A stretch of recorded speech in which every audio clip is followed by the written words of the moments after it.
Bueno, esto es un caso único, lo decía antes, lo ratifico, se lo acabo de ratificar a la persona, porque tampoco hay que usar mayúsculas, aunque no se note. Es la primera vez que alguien, antes de ganar, hace una promesa de venir al estudio y luego la cumple. Juanma Moreno es un caso único, no me extraña que la juanmanología, que es una variante de la politología, que nació hace solo 2 días, pero ya tiene un innumerable, bueno... Y la manuelología, porque además también está Dios, la Virgen y el Espíritu Santo, que no sé. El Espíritu Santo está no era... escuchando mi mujer, o sea, que te digo nada. Bueno. Pues llevaba el otro día un modelito azul, blanco y negro, espectacular. Bueno, pues mira. Es que me estuve viendo, porque hay que estar en todo. Ya si esto es un culto, tenemos que sabernos la liturgia y todas estas cosas. Antes de entrar en la cuestión del triunfo, han sido unos años durísimos antes de llegar a la Junta y en la Junta sobre todo al principio, pero antes de llegar. Usted es un hombre de Málaga. Correcto. Entonces, cuando tiene que desembarcar en Sevilla, porque es ahí donde tiene que empezar a trabajar, y digan lo que digan, pues no es lo mismo. Sevilla es una ciudad muy cerrada, muy hermética, etcétera. En la vida familiar no hubo un momento en que su mujer, que es politóloga de verdad, pero de carreras, y además con 28 matrículas de honor, 24 según otras fuentes sagradas también, pues se dice pronto, es decir, un cerebrito, como suele decir. Cuando usted le dice Manuela, no se llama Manuela, nos tenemos que ir a Sevilla. Y además nos vamos a arar en yermo, porque aquello es siquiera ir a la aventura en un momento. ¿Cómo se organiza, cómo se reorganiza su vida personal, familiar, etcétera? Bueno, buenos días, Federico, buenos días, compañía. La verdad que fue una decisión muy difícil porque mi mujer en ese momento estaba embarazada de mi hijo pequeño, de Alonso, y además ella estaba bien, estaba a gusto, estaba sentada en Madrid. Y fue una decisión muy meditada y muy compleja. Pero tengo que decir, en beneficio de ella, que tomó esa decisión conjuntamente conmigo y me ayudó muchísimo. Y la entrada en esa nueva responsabilidad no fue fácil. Es fácil mirar la hemeroteca de aquellos días y a mí me recibieron no precisamente con simpatía, sino con enormes dificultades por parte de muchos medios locales, porque yo no era el candidato previsto, porque, en fin, por muchas circunstancias. Y porque cae en medio de la reyerta de las niñas asesinas, Correcto. de las que ya nadie se acuerda, curiosamente. Pero es verdad, ahí hay un problema. Usted es el candidato de Soraya, Sanz era el candidato de Cospedal. Luego debo decir que cada vez que hemos entrevistado a José Luis Sanz me ha dicho, nos ha venido Dios a ver con Juanma, etcétera. Sí. Pero claro, el comienzo era, sobre todo... Bueno, hubo un episodio, si me permite el presidente y me permite Federico, tremendo, que es que cuando se tomó la decisión y la secretaria general del partido tenía que comunicarle a Juanma Moreno que iba a ser el presidente del Partido Popular de Andalucía, se negó a hacerlo. Y entonces estaba a punto de tomar un vuelo, creo que era Turquía, el propio presidente Rajoy, y el que lo tuvo que hacer fue Carlos Floriano, creo recordar, esa circunstancia. Eso ya marcó la dificultad del camino que está esbozando aquí. Estamos en el año 14, ¿no? Otro momento muy complicado ya en la Junta. En la Junta sucede el milagro de Vox, que nadie esperaba. Ese día yo lo recuerdo porque me llamaron, y lo he contado porque es así. Pablo ha hecho lo que ha podido, pero con Juanma, entre Juanma, Andalucía y tal, no podemos hacer nada, esta tarde lo anunciamos, ¿qué tal? Eran las 2 de la tarde cuando me lo dicen. A las 5 se van a comer las copas, tal y cual, y a las 5 empiezan a salir datos de que hay una cosa nueva, que es Vox, que no hay sorpaso, como se decía, de Ciudadanos al PP, que el PP se impone y, por tanto, si hay presidente y saliera lo de Vox, sería del PP. Porque Ciudadanos daba por hecho que iba a ser Juan Marín, se daba por hecho, había encuestas que lo avalaban, etcétera. Y, claro, menos mal que nos le avisaron. Pero llega el momento de la Junta. Yo recuerdo, además, desde los primeros momentos, con ese hombre clave que ha sido Juan Bravo, en la ordenación de criterios. Hombre, ha tenido usted, la mano derecha ha sido Elías Bendodo, pero hay el que al final, para bien o para mal, acierta o se equivoca, es el presidente. porque que tiene que decidir es este y no este. Yo recuerdo que a Juan Bravo lo entrevistamos, que hizo 3 presupuestos, uno mal hecho, otro que tocaba para 2 meses y el del año siguiente que los tuvo que hacer en muy poco además tiempo. fue un consejero, Federico, de circunstancias, porque una de las primeras noticias que recibió Juanma Moreno es la enfermedad del inicial consejero de Hacienda, es decir, que hubo que sustituirlo sobre la marcha. Y mira por dónde. Un hombre muy preparado, por cierto, muy sí, capaz, por razones de enfermedades que no. Bueno, en ese momento yo recuerdo que lo entrevistábamos mucho, aparte esa gente que te cae bien, primero porque ves que es eficaz, pero luego también porque tenía una humildad, una tranquilidad, no se las daba de nada. En general los economistas es gente de una fatuidad. Dice que es la ciencia lúgubre, sobre todo para aguantarlos, o sea, porque es una cosa terrible. Y este hombre, que además veías que tenía una capacidad técnica solvente, real, era un tipo humilde, a pesar de llamarse Juan Bravo como el líder comunero, pero nada, muy trabajador. Y luego empieza a cambiar, a partir del segundo año sobre todo, la imagen de Andalucía como un sitio donde se empieza a crear empleo. Claro, al sanearse las cuentas y empezar a pagar las deudas, porque había facturas que estaban y seguían saliendo cajones, parecía el Real Zaragoza, que no dejaban de salir facturas sin pagar. Ahí cambia la imagen de Andalucía por primera vez. Yo recuerdo una de las primeras entrevistas que dice usted, nosotros queremos como Madrid, bajar impuestos y crear empleo.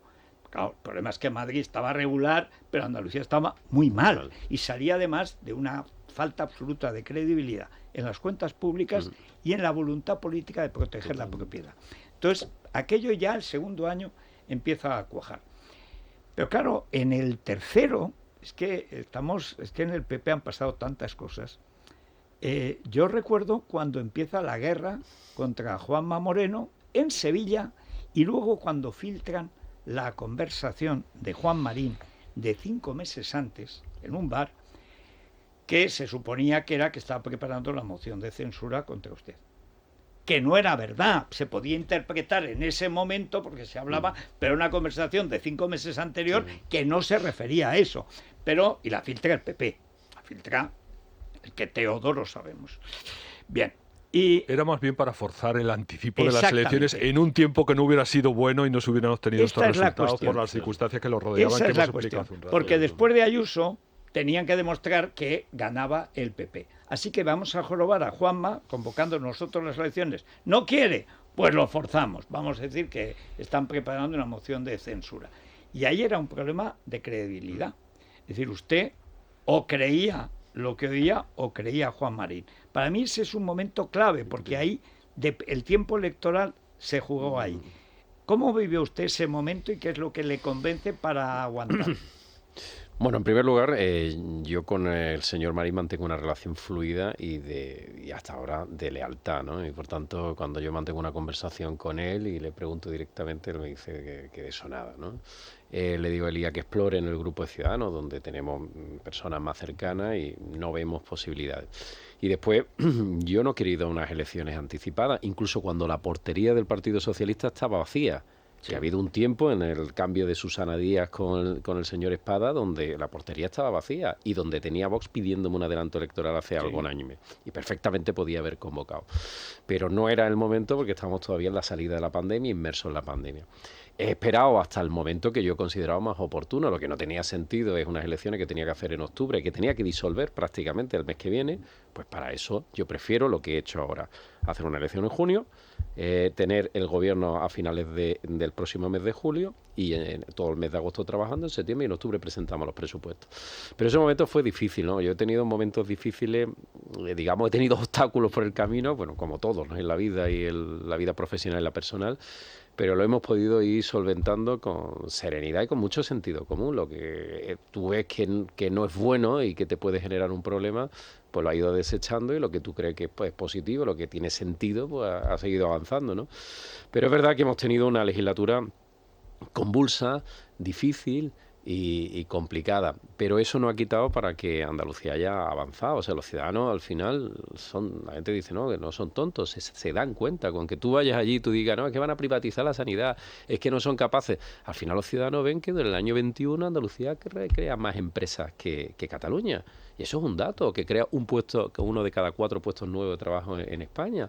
O que ve que se triplica la inversión extranjera, cuando ven cosas, cuando ven que se ordena, cuando ven que se le paga a los proveedores No han a tenido, 16 no han tenido días. ni un escándalo de corrupción. Ni uno. Y mira que han las buscado. malas costumbres, sí. No, y los hábitos, y después una administración muy compleja, ¿eh? Una comunidad de 8 provincias, 43.000 millones de presupuesto, donde a nivel, donde ahí las estructuras provinciales tienen capacidad de gasto, sí, todo muy complejo. Nosotros hemos puesto muchos filtros. Pero mira, al final esto es el éxito de un equipo, ¿no? Un equipo acabado, un equipo preparado, un equipo ilusionado, en las que destacan, son todos muy buenos, ¿eh? Pero destacan 2 figuras básicas, como ha dicho, uno Elías, la coordinación política, que es clave en un gobierno de coalición, y otro Juan Bravo, con una capacidad, un fiscalista muy profesional, muy solvente, con una enorme visión de futuro y una vocación de atraer inversión y de desenredar los nudos que había en la propia administración. Y esas 2 cosas nos dan credibilidad. ¿Qué pasa ahora? Esta mañana recibía yo un par de llamadas, claro, de inversionistas que están entusiasmados con esta mayoría absoluta. Porque eso significa que les das una estabilidad a los próximos 4 años en los que los tíos, pues claro, quieren invertir. Y vamos a tener 4 años, pese a Sánchez, porque el problema que tenemos es Sánchez en términos económicos, pero pese a Sánchez yo creo que vamos a tener una legislatura en términos de inversión y por tanto de crecimiento y sostenibilidad de empleo muy buena. ¿Cuál es el, digamos, el equilibrio que usted prevé que va a haber hasta las elecciones generales que dependen de ese hombre o de esa psicopatología? Porque yo creo que es una enfermedad con cara de cartón, es terrible. O sea, antes debatíamos, ¿qué va a hacer Sánchez? Se finge socialdemócrata, echa del gobierno a Podemos, que es lo que está ahora. Chimo Puig está en las mismas. ¿Qué hago? ¿Echo a la imputada esta encubridora de violaciones y tal? ¿O no? ¿O espero? Voy a esperar a Sánchez. Pero claro, Sánchez, yo creo que antes va al golpe de Estado a través de los jueces, que no está en su naturaleza. Podría hacerlo, porque lógicamente si hubiera un partido socialista le convendría. Podría. Con la experiencia que ha tenido usted, con la portería vacía, luego con un portero que, en fin, tampoco es que fuera precisamente, no sé, Courtois. Pero, ¿cree que el PSOE existe? Es decir, ¿cree que existe un partido que de alguna manera pueda ocupar un espacio, el que fue espacio de Felipe González, etcétera, que luego el propio Felipe González, pero sobre todo Zapatero, ya convirtió en un espacio de extrema izquierda, pero aquel PSOE, digamos, de Felipe de la segunda legislatura, el PSOE, digamos, medular, ¿cree que puede volver a existir o ya no puede volver a existir después de Sánchez? Es complicado porque desde el señor Rodríguez Zapatero el PSOE ha cogido una línea política clarísimamente distinta y disruptiva con lo que ha sido la socialdemocracia en España y en Andalucía. Pero creo que debería de hacerlo, además, si quiere salvar los muebles y si quiere salvar el Partido Socialista, que yo creo, Federico, que es necesario, que yo fíjese lo que le digo, pero creo en un Partido Socialista que sea una socialdemocracia al estilo europeo, una socialdemocracia que crea en la cohesión del país, defienda la unidad de España y que tenga un compromiso social, pero lo económico que tenga liberal, que acepte nuestra economía de mercado. Creo que hay un mensaje además muy claro desde Andalucía. Hay una parte del socialismo en Andalucía que no entiende a Sánchez ni se identifica con las políticas de Sánchez, que no entiende que pueda pactar con Bildu, cuando en Andalucía hemos sido la comunidad autónoma con más víctimas del terrorismo, que no entiende que pacte con Esquerra Republicana Cataluña. Entonces, todo eso ha producido una desconexión entre una parte de sus bases y de sus votantes con una realidad de partido. La única opción, y que yo creo que sería bueno para España, sería que el Partido Socialista del señor Sánchez rompiera definitivamente con Podemos, rompiera con Esquerra y partidos independentistas y hiciera una política, pues lógicamente, al estilo más europeo. ¿Lo va a hacer? Evidentemente no. Y no lo va a hacer porque ellos consideran que la única posibilidad de mantenerse en el poder es con todo ese grupito de partidos, ese mosaico de partidos políticos pequeñitos, nacionalistas, radicales, izquierdistas, independentistas, que son los que le mantienen el poder.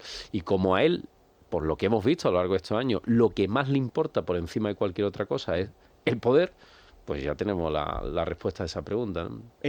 Por lo tanto, espera un año muy difícil. Sí, ¿Cómo ha sido? Y ya dejo que pregunten, porque ya bastante es que venga al estudio y esté exactamente igual que estaba. Un poquito más delgado le veo.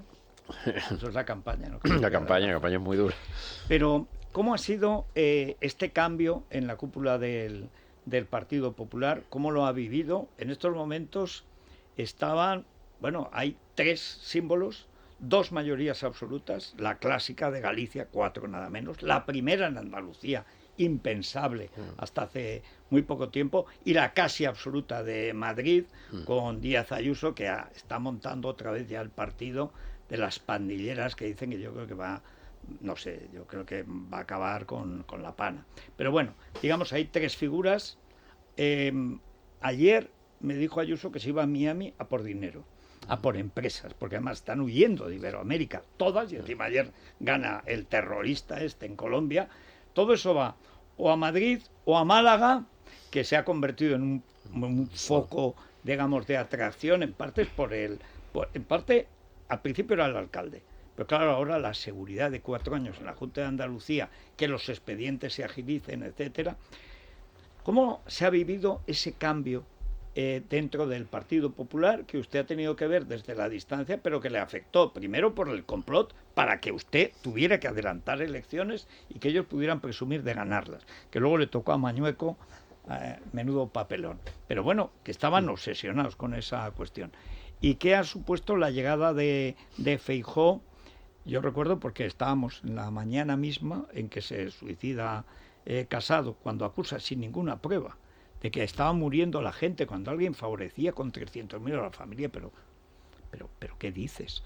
Bueno, y estábamos con Feijóo y habíamos cenado con él, y se quedó a dormir en el hotel, señal de que quería estar fresco para la entrevista por la mañana, y mientras ella llegaba a la entrevista, nos iban llegando las respuestas que estaba dándole a Carlos Herrera Casado.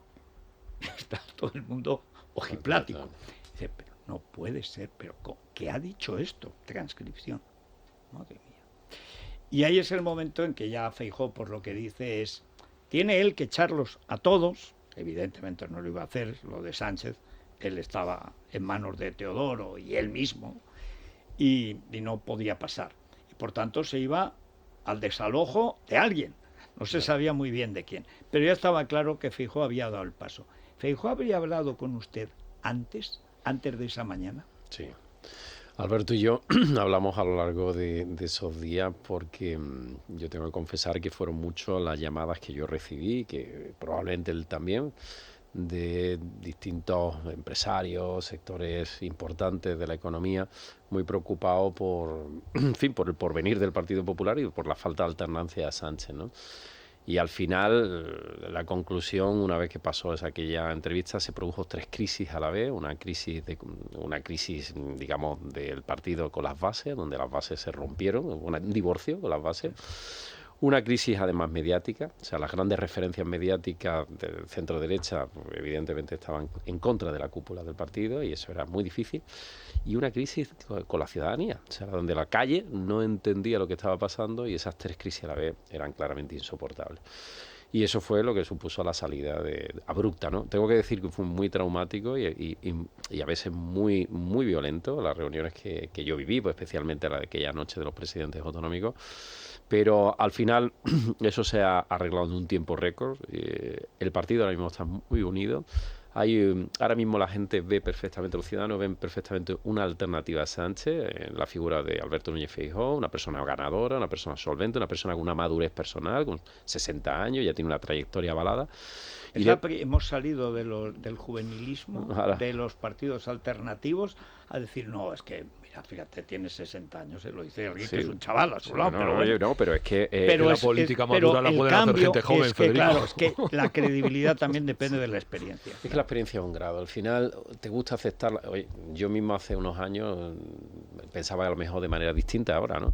Pero yo me doy cuenta, yo no soy el mismo de hace 4 años. ¿Por qué? Porque he tropezado y me he caído y me he vuelto a levantar, y cuando he visto dónde me he caído ya no me vuelvo a caer ahí. ¿Qué significa? Que uno va aprendiendo. El ser humano es dúctil y va aprendiendo afortunadamente. Pero lo importante es que ahora hay un partido que está cohesionado.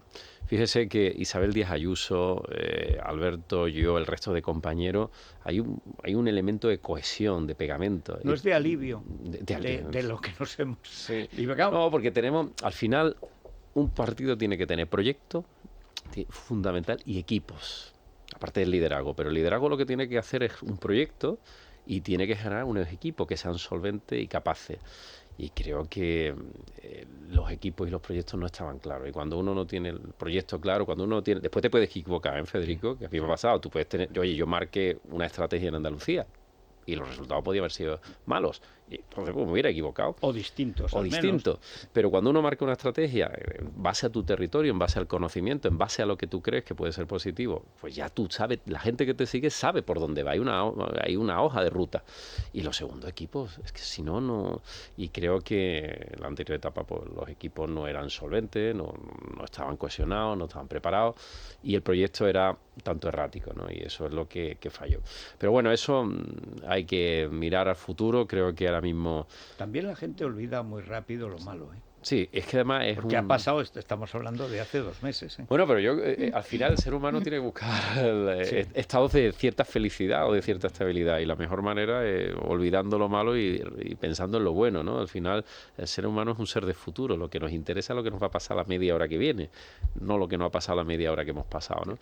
Eso es lo que anhelamos, ¿no? Y tenemos que pensar al futuro, y yo lo que noto clarísimamente es que hay una alternativa, que Sánchez cada vez tiene la situación más difícil, que hay una desconexión en la calle con el proyecto de Sánchez. Que no puede salir. Que no puede salir, que el síndrome de la Moncloa, que a veces ha llegado a los 7 o 8 años, está clarísimamente instalado, porque él está encapsulado, absolutamente encapsulado, porque sale a la calle, le chilla, le abronca, ha cogido miedo a la calle, con lo cual está en un círculo muy reducido, donde no tiene feedback, donde no tiene un contacto estrecho con las personas, donde no sabe lo que está ocurriendo.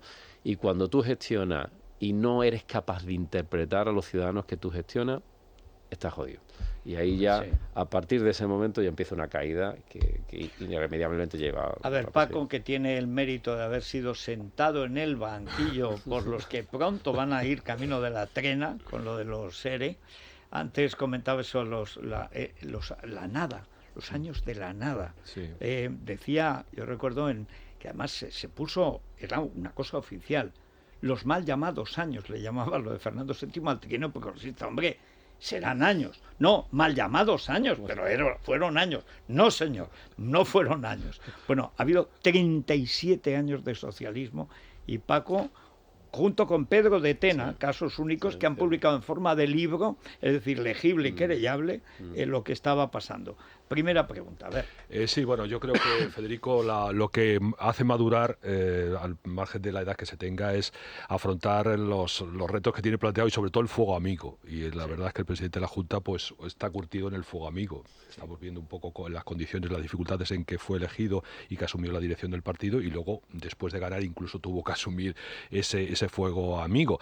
Pero realmente yo creo que ha conseguido 2 cosas muy importantes. Primero, ha roto los estereotipos de la izquierda sobre la derecha y desde el gobierno. Eso es muy importante, romper eso. Ha introducido un nuevo paradigma político en Andalucía, de que Andalucía puede crear riqueza, que no tiene que vivir de la subvención, del intervencionismo, etcétera, etcétera, muy importante en ese terreno. Y luego ha conseguido algo absolutamente magnífico para un dirigente político, que es, en un discurso durante 40 años, el guerra civilismo, el discurso aquel de Chávez, lo mal que lo padecieron nuestros padres durante la guerra civil, cuando eran hijos del régimen, precisamente. Pero esa impostura funcionó durante mucho tiempo. Permitir la transferencia de votos del antiguo o votantes tradicionales del Partido Socialista hacia el centro derecha es algo absolutamente milagroso, pero eso es lo que está hecho y ha permitido esa mayoría absoluta. Ahora hay que ver lo que queda por asumir, lógicamente, y las mayorías absolutas pues tienen un efecto también preocupante y que todos lo hemos vivido en otros aspectos. Pero me gustaría saber un poco, por un lado, a mi juicio, Vox ha cometido graves errores en la campaña. Yo creo que se equivocó de rival y debió capitalizar el cambio que se estaba produciendo en Andalucía y enfrentarse a la izquierda. En ese sentido me pareció un error de libro. ¿Cuál puede ser la actitud de Vox y cuál puede ser la actitud también de la izquierda? Desde si va a haber una recomposición de lo que ha supuesto el Partido Socialista con Espadas y el ámbito de la extrema izquierda, que ahí se está moviendo. Un poco cómo ve esa evolución, en el que lógicamente ahora es elemento a batir, ¿no? Y cómo puede que ese cambio tranquilo también se produzca, que sea cambio. Es decir, porque hemos visto, tanto en los tiempos de gobierno, con una mayoría absoluta, los tiempos de Rajoy, e incluso en el pequeño círculo, por ejemplo, un buen alcalde de Sevilla, como tuvo el PP, pues generalmente no se hizo el cambio, se llevaron buenas relaciones, pero no se hizo cambio y se le pasó factura. ¿Cómo va a combinar todas esas cosas? Bueno, primero reconocerle a Paco Rosell que ha sido el látigo de versión, digo látigo en una expresión coloquial, ¿no?, de esos años, y ha sido, a través de su medio de comunicación y del Mundo Andalucía, fue un dique de contención a unas derivas clarísimamente de soberbia, en fin, donde se amenazó, se llevó a los tribunales, se limitó, se condenó a la muerte social a una serie de personas, dirigentes. Y Paco fue sin duda alguna víctima de toda esa fortaleza que tenía y de esa actitud y de esa etapa ruinosa, ¿no?, para Andalucía, ¿no? Y por tanto hay que agradecer, porque al final es un servicio que hizo también Andalucía y que gracias a ese servicio, pues hoy, por ejemplo, hace una semana y media, se condenó al hermano de un expresidente de la Junta de Andalucía a devolverle a la Junta de Andalucía 8,5 millones. Que parece que no quiere. Y después, bueno, pero tendrá que devolver, porque la Junta de Andalucía, los servicios jurídicos están ahí recurridos y lo van a llevar hasta el final, y 2 años de cárcel, ¿no? Pero bueno, que eso hay que agradecer. Y lo segundo, bueno, pues es verdad que Vox tiene que replantearse un poco el discurso en Andalucía, ¿no? Creo que Andalucía es una tierra compleja, ¿no? 8 provincias, una extensión similar a Portugal, una comunidad con sentimiento de pertenencia, no nacionalista, no tal, española y orgullosa de nuestra nación española, pero es verdad que hay un sentimiento de pertenencia que a veces yo he entendido que no ha entendido precisamente Vox, ¿no? Y que hay que conocer Andalucía, como cualquier territorio, hay que conocerlo. Es como si a mí me mandan de candidato a Asturias, pues evidentemente por muy buenas ideas y muy buenos proyectos que tengo, hasta que no termine de aterrizar es difícil sintonizar con una parte de ese territorio. Y la parte práctica, ¿no?, la parte de gestión, ¿no? Una cosa es señalar los problemas, que está muy bien, y Vox lo señala divinamente los problemas, y otra cosa es darle solución a esos problemas, gestionar esos problemas. Y ahí ya necesitas equipo, ahí necesitas rodaje, ahí necesitas documentos, ahí necesitas abordar el problema de distintos ángulos para solucionarlo, ¿no? Y Vox creo que hará un replanteamiento porque no ha cumplido claramente sus expectativas, y ese resultado discreto a ellos les inquieta, y imagino... A pesar de subir. A pesar de subir. O sea, que ellos mismos se han puesto... Es que yo nunca he entendido su estrategia, Federico, porque yo he escuchado decir, vamos a sacar 26 escaños al principio. Y a mí me sorprendió. Yo en la vida hubiera dicho, vamos a sacar 50, porque bueno, la expectativa hay que manejarla, ¿no? Ha subido 2 escaños, ha puesto las expectativas tan altas que, claro, ellos mismos tienen ahora una sensación, un poco de decepción, ¿no? Pero es una fuerza política que tiene evidentemente base sólida, están bien representados, tienen además una marca poderosa, una marca muy poderosa, y me auguro que ellos tienen capacidad de crecimiento, ¿no?, tal como lo estoy viendo yo, por lo menos en Andalucía. Pero, desde luego, el planteamiento que han hecho en Andalucía creo que no ha sido el propicio. Y después la izquierda ahora mismo está rota. La izquierda radical está rota en distintos partidos políticos, se ha fragmentado con Teresa Rodríguez y el proyecto Yolanda Díaz, que no ha cuajado, evidentemente, en Andalucía, y un partido socialista que está acostumbrado, es un partido de poder. Cuando tú le quitas el poder, el partido se siente vacío, se siente solo, se siente sin razón de ser. Y está ahora mismo pues muy errático, y creo que le falta tiempo en la oposición para consolidar unas bases determinantes, ¿no? Y después yo estoy muy preocupado por una razón. Lo que ha pasado en Andalucía este fin de semana es sumamente relevante, porque no solamente se ha pulverizado una serie de récords desde la reinstauración de la democracia, ¿no? La provincia de Sevilla, que jamás en ningún proceso electoral había ganado ningún otro partido fuera el PSOE, en otras zonas como Jaén, Huelva, sino que ha habido cambios muy importantes, ¿no?, donde los ciudadanos han perdido el miedo. Durante 37 años han estado que viene el lobo, y han hecho una pedagogía negativa sobre el Partido Popular y los efectos que iban a tener sobre la población. Bueno, pues cuando la población ha visto sobre el terreno pues que ni la educación ni la sanidad tienen que ir con una tarjeta de crédito, como ellos decían, sino que además hay más oportunidades laborales, sino que además en materia educativa se está haciendo una reforma muy importante. Vamos a alcanzar las 160.000 plazas de formación profesional, 1/3 de formación profesional dual. Hemos tenido el abandono escolar más bajo de prácticamente nuestra historia, que eso era un gran problema, el abandono temprano. Estamos con las ratios que nunca habían tenido ellos. Cuando se produce esas cosas, pues evidentemente al final hay una parte de esa población que dice, oiga, lo lo que usted me ha contado es mentira, esto no es el lobo. Y esa persona se rompe el miedo y ese cuento se ha acabado. Y eso, para el PSOE nacional, es un problema.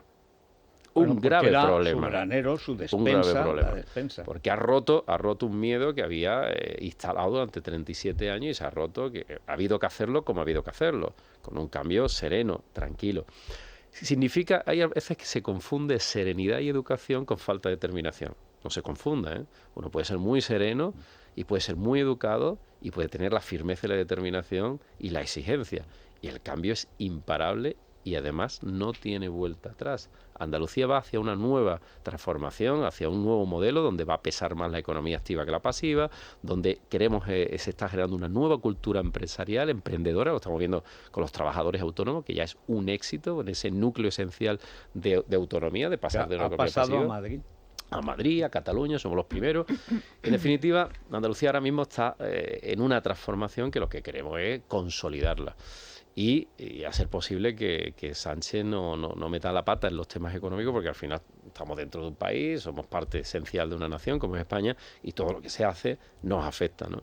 Esa falta de política, esa falta de pulso, esa falta de materia económica que tiene el gobierno de España nos dificulta a nosotros en términos económicos y sociales, ¿no? Que es el gran problema que tenemos ahora mismo en España, tenemos un gobierno noqueado, ¿no? Carmelo, y tenemos muchísimos oyentes que han dejado muchísimos mensajes. Yo voy a hacer varias preguntas, pero muy rápidas todas. Ese cambio del que habla, bueno, primero que nada, enhorabuena, quería decirlo, porque ha sido efectivamente algo nunca visto. Ese cambio del que habla, ahora en un gobierno en mayoría en solitario, ¿va a ser igualmente tranquilo, pero algo más rápido? Sí. Te digo ya que sí por una razón, porque antes yo tenía una limitación, estaba pactado, tenía un socio de gobierno, de coalición. Ahora las cosas son más rápidas, ahora podemos llegar más rápido y más lejos porque tenemos la determinación. ¿Significa eso que caigamos en el error de la imposición y la unilateralidad? No, te lo digo ya, porque las mayorías absolutas si no te llevan a eso. Tú tienes que gobernar con la sociedad, explicando a la sociedad y de abajo arriba. De abajo arriba. Tú tienes, cuando es una ley a un sector, una norma a un sector, negócialo con el sector, acuérdalo con el sector, haz pedagogía con el sector, para que esa ley llegue al Parlamento, que es un cambio, pero un cambio aceptado y explicado, que es lo que a veces no se hace cuando tiene mayoría. Y luego yo tengo el vicio, que es un vicio de seguir mucho las encuestas, y en esta campaña las hemos seguido desde el día que se convocaron las elecciones y en ningún momento pudimos prever lo que ocurrió finalmente. Entonces, hay que atribuir parte de este éxito final a la campaña. ¿Cuál cree usted que ha sido el momento clave de la campaña para decantar esa victoria, que al final ha pasado lo que todos esperábamos, lo que estaba dentro de una cierta lógica política, y ha sido mucho mayor?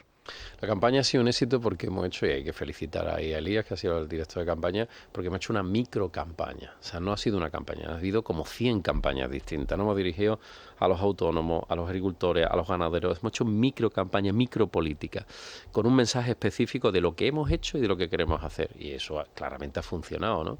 Eso por un lado. Después las encuestas, tengo que decir que en la última semana sí se produce ya encuestas que nos dan horquillas, que acariciamos la mayoría, ¿no? Cuando ya no se pueden publicar. Pero acarician. Acarician. Sí. Y es verdad, y ahí tengo que decir a Narciso Michavila que el tipo es un crack. Oye, yo no sé qué modelo tiene y yo tengo que decir que no me las creía, ¿eh?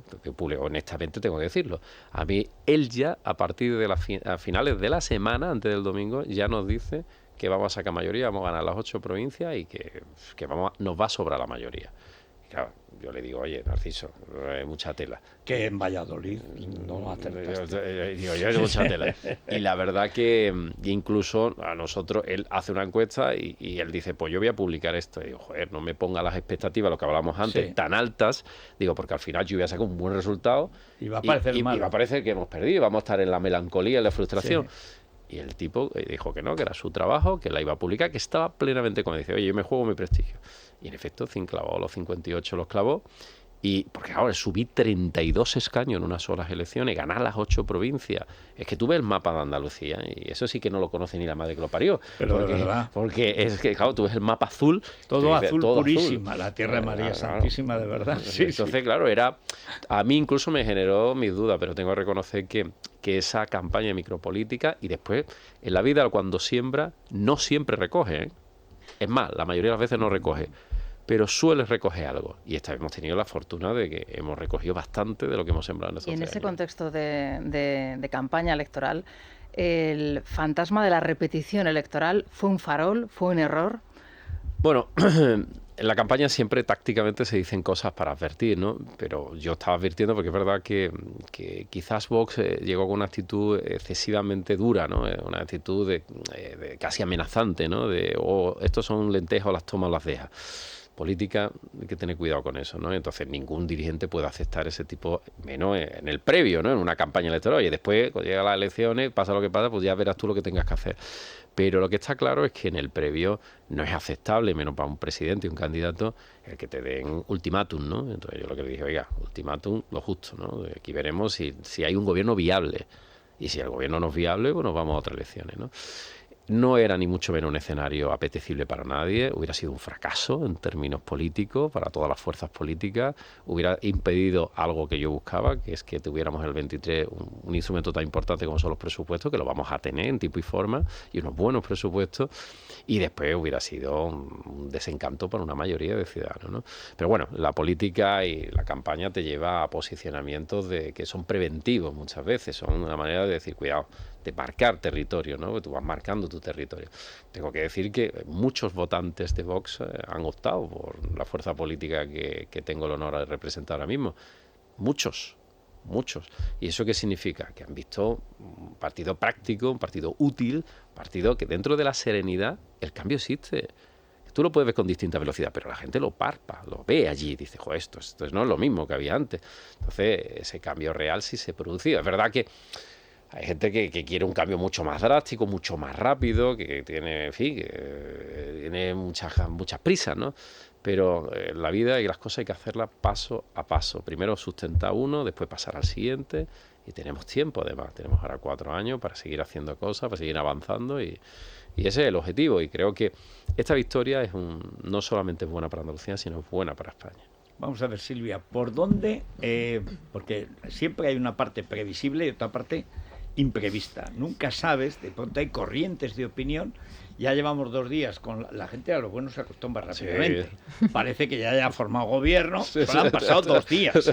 Ni 48. Estamos en martes, o sea, el domingo a las 8 estábamos diciendo, vamos a ver qué pasa. Ni 48 horas. En la porra, todos en el grupo, todos hemos fracasado. No me extraña. Es más, yo he tenido que ascender al coronel Tapioca, general Maicena, no me extraña. Porque mi Chavira es el único que hace. Cuando el Canal 51 y me decían tanto. Canal Sur. No, hay que decir que Raúl Vilas fue que se iba a dar, se negaron a hacerla diciendo, nosotros le vamos a decir que ha ganado Moreno, pero no que mayoría absoluta en los términos que plantea. Que sea Michavila que salga ahí de la cara y corra con el riesgo. Y la verdad es que el vértigo lo afrontó. Ayer razonaba un poco, sacó a su espíritu militar para justificar esa actitud, pero yo no los tenía todos conmigo, que esos resultados, porque se decía que tenía que haber incluso, aunque se ha superado el índice de participación, que ese es un argumento que no sirve en el caso del Partido Socialista, diciendo es que la gente no ha ido a votar. Sí, la gente ha ido a votar lo mismo, pero no ha votado la dirección que él pensaba, lógicamente. Pero parecía que debía haber 3 puntos más para que esa mayoría absoluta fuera más factible. De hecho, si hubiera habido un punto más, un punto y medio, hubiéramos llegado a 59-60, ¿eh? Bueno, vamos a ver, Silvia, ¿por dónde van? Bueno, nuestro invitado es el flamante ganador de las elecciones en Andalucía por mayoría absoluta, 58 diputados ha conseguido. Se nos ha llenado el audio WhatsApp de felicitaciones que yo les traslado, pero como decíamos ayer, esos escaños no son en absoluto un cheque en blanco ni para usted ni para el Partido Popular. Los oyentes van a fiscalizar su labor en este segundo mandato como presidente de la Junta y ya han empezado enviando sus preguntas, muy variadas, por cierto, desde corrupción hasta educación. Tras la pausa. Es la mañana. Es radio. Bueno, Silvia, pues a ver qué nos cuenta el que digan lo que digan, porque no es cierto que se haya encoado proceso de canonización. No, lo de primero San Juanma, va la beatificación. No, tal y como está, santo súbito. O sea, yo veo algún Juan Manolo. En el caso de Juan Pablo II se saltaron todos. Santo súbito. Dice, hombre, tendrá que ser beato primero. No, santo. Con que sea profeta en su tierra ya tiene bastante, creo yo. Bueno, sí, vamos con esas preguntas. Y, señor Moreno, tenemos un mensaje también de un antiguo colaborador suyo. ¿Usted va a hacer ya realidad las políticas del PP en Andalucía? Es decir, espero que usted no me haga un Rajoy, tener la mayoría absoluta o quejarse de no tener la mayoría absoluta porque no puedo hacer las políticas porque no tengo la mayoría suficiente. Ahora que la tiene, ¿esa mayoría realmente la va a poner a funcionar? Ahora que no tiene a Ciudadanos en el gobierno para exigirle o no dejarle hacer políticas más de derechas, sí las va a hacer, a derogar leyes como la ley de violencia de género, y si va a hacer algo con la educación, si va a haber un cambio en Andalucía real. Muchas felicidades, primero. Sobre la ley de función pública, que está muy bien el anteproyecto que se ha publicado, pero tiene un problema gordo. Van a corregir el tema de los puestos de libre designación que han aumentado bajo su gobierno. Que explique bien a qué se refiere cuando ha dicho que va a quitar el canon del agua en toda Andalucía y que van a ahorrar 130 millones de euros. Explíquelo bien, porque muchas personas se creen que es que no vamos a pagar agua. Las ITVs en Andalucía son un desastre de todo, para dar citas y para todo. Y hay muy pocas, son escasas. ¿Para cuándo se liberalizarán o privatizarán como en Madrid, que funcionan y no hay ningún problema de nada? Yo sí conozco a Juanma Moreno, lo conozco bien. Yo fui conductor de la subdelegación del gobierno y yo lo he llevado a varios aeropuertos y siempre el hombre ha venido a mí al coche y decir, ¿qué haces ahí? Vente y tómate un sándwich, tómate alguna Coca-Cola, y se ha preocupado por los más inferiores. Es muy buena persona. Eso ya va al profesor. Federico, ¿eso estaba preparado o no? ¿Estaba preparado o no? No será el chofer de Celia Villalobos. No creo, no creo.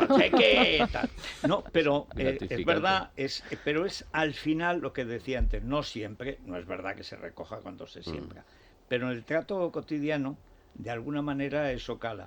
Mira que ha habido preguntas críticas, pero claro, te sale una comunicación y el chofer, yo he sido chofer, no soy. He sido, estará jubilado. Claro. Bueno, había dos preguntas muy concretas: la privatización de las ITV, la explicación sobre el canon del agua, que la gente parece, y la educación. Vamos, tres cosas, ¿no? Primero por la educación. Nosotros estamos tenemos nuestro proyecto político, lo estamos haciendo la libertad en materia de educación, libertad a la hora de elegir centro, que ha sido uno de los graves problemas que han tenido los andaluces y hemos tenido todos los andaluces, esa libertad que hemos avanzado en esta legislatura, tengo que decir que hemos avanzado, pero que tenemos que seguir avanzando más. Y después, una cosa que hemos defendido y vamos a seguir defendiendo, la educación pública en Andalucía es educación concertada y educación, digamos, 100% pública. Esa es la educación pública y, por tanto, la educación concertada, que tiene además una fuerte demanda por parte de los ciudadanos y que tiene menos coste para el erario público, funciona. Y no vamos a, como se ha hecho en otras ocasiones, limitarla, condicionarla o demonizarla, ¿no? Sino que vamos a tener un modelo mucho más claro, ¿no? En materia de libertad, ¿no? Y sobre todo una apuesta por la formación profesional. Tenemos un serio problema en Andalucía de empresas que se instalan y no encuentran personal cualificado en ciertos módulos. Y tenemos otro problema, chavales jóvenes que se quedan en un limbo porque han terminado primaria prácticamente, no pasan a la universidad, pero no tienen ningún módulo formativo, no tienen ningún instrumento para poder insertarse en el mercado laboral, ¿no? Ahí vamos a hacer una revolución que ya le hemos hecho, ¿no? Hemos metido 35.000 plazas más. Estamos haciendo ahora mismo el centro de formación profesional aeronáutica más potente que hay en Europa y el más grande que hacemos en Andalucía. Está, por cierto, La Rinconada y está en construcción ahora mismo, por poner un ejemplo. Y vamos a ir hacia sectores que son emergentes, vamos a formar y reciclar a los jóvenes para que puedan encontrar salida laboral y esas empresas nuevas que se están instalando tengan también mano de obra. El tema del canon del agua. El agua lo cobran los ayuntamientos, que esto es muy importante. La cobran principalmente el 99% de los ayuntamientos a través de empresas públicas, empresas mixtas, empresas concertadas del agua, de la gestión del agua. Pero la Junta de Andalucía tiene un canon para obra hídrica. Un canon que son, alrededor de toda Andalucía, son 150 millones. Pero que va en la tarifa y, por tanto, aumenta la tarifa del agua. Una manera de ayudarle es rebajarle, que consume un poco agua no le supone nada, pero hay empresas que el canon del agua le supone unos cuantos miles y decenas de miles de euros. Lo que hacemos es, congelamos el canon del agua, no lo cobramos en este año 23, no lo vamos a cobrar. Si sigue la hiperinflación, no lo vamos a cobrar tampoco el 24, un poco dentro de las posibilidades que nosotros tenemos, ¿no? ¿Y qué iba a hacer la Junta para que no se absorba automáticamente ese canon? Porque eso es un peligro que las empresas terminen absorbiendo. Sí, porque es decir, ¿cómo los vamos a limitarle, los clientes, los usuarios van a saber que ese canon no se va a cobrar en efectivo? Porque vamos a penalizar al ayuntamiento que lo puedan hacer. O sea, van a tener una obligación de inversión que no van a estar dispuestos a aceptar si lo suben, ¿no? Entonces vamos a, de alguna manera, condicionar que nadie absorba el canon, como tú dices, que es una de las preocupaciones que hemos tenido, ¿no? Respecto a... Me has preguntado también... La ITV. La ITV. Es verdad que la Inspección Técnica de Vehículos no funciona bien. Hemos tenido un proyecto y el propio Juan Bravo ha intentado, primero, sanearlo, porque estaba en unas condiciones francamente complejas, difíciles, y ahora lo que nos toca de una vez por todas es buscar una fórmula que nos permita la viabilidad del proyecto y sobre todo el mejor servicio, ¿no? Que es lo que tenemos que hacer como se están haciendo en otros lugares. Y me preguntaban también sobre la posible derogación de la Ley de Violencia de Género y la responsabilidad de la mayoría absoluta. Sí, bueno, respecto a la Ley de Violencia de Género, creo que aquí hay dos cosas. La lucha contra la violencia, contra las mujeres, eso yo creo que es una política de Estado. Una política de todos, porque todos estamos en contra. Yo no conozco a nadie que quiera que a su hija le peguen o que la violen o que la maltraten. Pero perdone, presidente, Mónica Oltra es la demostración de que no es verdad que todos estemos contra la violencia. Por eso. El nivel ideológico que se ha metido en esa ley y en la ley trans y en la ley de sí es sí. Federico, la segunda parte que yo quiero añadir. Una cosa es que nosotros estemos en contra y otra cosa es que se manosee ideológicamente un concepto que debe de ser de todos. Porque ese concepto mayoritariamente lo defendimos. ¿Por qué una parte de la sociedad lo rechaza? Por una razón, porque se ha monopolizado por parte de la izquierda, se ha manoseado y se ha llevado a la hipérbole. Y cuando las cosas se llevan a la hipérbole, estás sacando de la razón, del sentido común y a una parte de la sociedad que le genera rechazo. Ese manoseo permanente, constante por parte de la izquierda, que ahí es lo que debemos evitar. Y por supuesto se va a evitar, ¿no? Y lo último, la mayoría absoluta. La mayoría absoluta es verdad que es un caramelo envenenado. Y lo primero que uno tiene que tener los pies en la tierra y saber que estos son votos prestados, confianza prestados y después administrar a la Junta de Andalucía como si no la tuviera. Mientras uno esté en la calle y tenga unas agendas normales, comunes como tú las has tenido siempre y sabiendo que yo tengo aquí en la frente una fecha de caducidad, mientras tú tengas esas cosas claras, tú haces que tu gobierno siga trabajando y siga empujando de abajo arriba. Nosotros tenemos unos jefes que son los andaluces. Ellos mandan. Y nos debemos a ellos. Y mientras tengamos claro que todo lo que hagamos lo tenemos que hacer pensando en ello, la cosa funcionará. En el momento que nos volvamos locos, oye, que es una tentación, pues somos seres humanos y por tanto tenemos vanidad, Yo voy a intentar por todos los medios y para eso tengo una fiel colaboradora que es mi mujer, que me da una leña que no te puedes imaginar y me baja al suelo y me atornilla al suelo y un entorno personal que creo que me facilita la permeabilidad con lo que está pasando a mi alrededor para que no me vuelva loco, ¿no? Pero vamos, estaremos pendientes y si veis que me vuelvo loco, pues me pegáis un torte. Bueno, hay una pregunta también, Federico, sobre un proyecto de ley de la función pública que decía que admitía un mayor nivel de discrecionalidad en el nombramiento de cargos de libre designación. No es exactamente así. Y además está sujeto precisamente a enmienda, ¿no? Ese borrador que lleva, como tú sabes, toda la vida, nadie le ha querido poner el cascabel al gato, por eso. Ordenar la función pública... Hay un proyecto de Alejandro Nieto, el catedrático, que pidió Rodríguez de la Borbolla y que en uno era de esos demasiado cajones, bueno. Durmió el sueño de los justos, ¿no? Hay algún cajón. Pero es verdad que nadie se ha atrevido. Nosotros que está más o menos consensuado, un anteproyecto, un borrador que ya está muy maduro y que lo vamos a retomar. Es verdad que todavía está en fase de alegaciones, enmienda, ¿no? Con lo cual vamos a ver, evidentemente yo ahora no lo tengo contemplado yo así, pero le vamos a dar una vuelta y no tiene sentido que se incremente el número de personal que al final que es de disposición. Bueno, Juan Moreno también tiene un jefe y creo que se va a reunir con él dentro de unos minutos, ¿no? Porque se reúnen los varones regionales. ¿Cómo va a tener jefe Dios? O sea, Dios no tiene jefes. O sea, San Juanma se debe a su santidad. O sea, Bueno, tuvo un gesto el domingo que hay que subrayarlo, que no hubo balcón, sino bajó a la calle, ¿eh? Ese gesto porque se lo puede permitir, otros no pueden, otros bajan a la calle y tienen que salir corriendo. Bueno, a usted le protege hasta su ex-chofer, o sea que no... Oye, que le mando un abrazo, por cierto, desde aquí. Bueno, muchísimas gracias, Juanma Moreno. Ojalá que esa vocación peatonal se aguante todos estos 4 años y sobre todo porque hemos visto el comienzo del cambio en Andalucía. Y la verdad es que para todos los que conocemos algo de la historia de España, sin Andalucía no es posible que prospere España, y con Andalucía es seguro que puede prosperar, porque o es un peso muerto o es un impulso vivo. Y es verdad que ese cambio que ha empezado, solo ha empezado, yo creo que para mucha gente que tiene una idea estereotipada, absurda, catalana, podríamos decir, de los andaluces, va a ser una sorpresa en los próximos años ver que habrá zonas de Andalucía que será como Madrid.